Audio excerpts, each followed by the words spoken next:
Monsieur le Président, Madame la Ministre, chers collègues, Madame la Ministre, en cohérence par rapport à ce que vous venez de dire, vous auriez plutôt dû défendre une demande de retrait de cet amendement pour permettre justement un compromis, en quelque sorte. Mais dans ce débat, je pense qu'il est particulièrement éclairant parce que nous avons eu effectivement des débats hier. Vous avez montré qu'il faut assumer que vous souhaitez faire porter l'effort de redressement des comptes publics sur les plus fragiles de notre pays.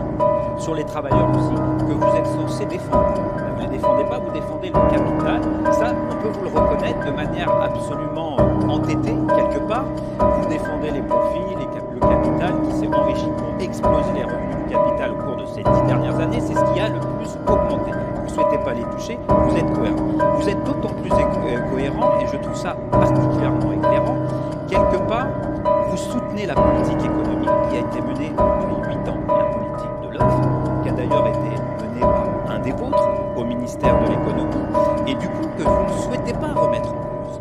Et c'est ça qui est particulièrement éclairant dans ce débat. Finalement, l'augmentation de la dette, l'explosion de la dette, est une problématique justement de baisse d'impôts massive pour les plus riches. Vous ne souhaitez pas la remettre en cause, vous l'endossez. Donc finalement, vous avez participé et vous proposez les mêmes solutions qui ont mis le pays dans ces difficultés budgétaires. Nous, ce que souhaitons, justement, c'est de rétablir les comptes publics, mais dans la justice.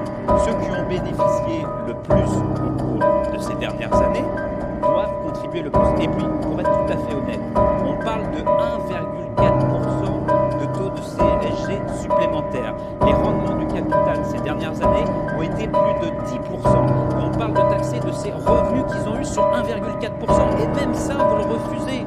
C'est vous dire dans quel déni économique. Ça, c'est un contresens économique parce qu'il y a une injustice fiscale. Et à partir du moment où vous serez injuste fiscalement, vous n'aurez pas d'approbation. Votre budget que vous défendez n'aura pas d'approbation dans le pays.